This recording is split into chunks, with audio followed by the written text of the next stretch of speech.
What happens during ecological succession? Ecological succession is the process by which the species composition of an ecosystem changes over time.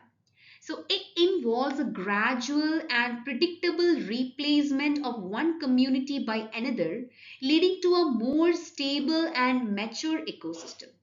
So succession occurs in a series of stages and it can take place over long periods of time, sometimes centuries or millennia.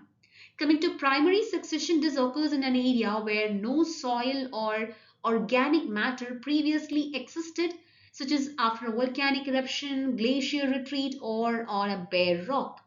Coming to secondary succession, this occurs in areas where a community has been disturbed or partially destroyed, but where the soil and some organisms still remain.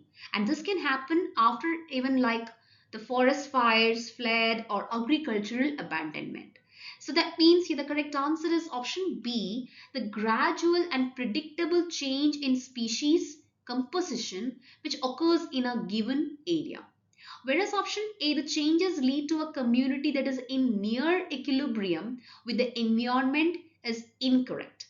Option C, the establishment of a new biotic community is very fast in its primary phase is also incorrect. And D, the number and types of animals remain constant is also incorrect. The correct answer is option B.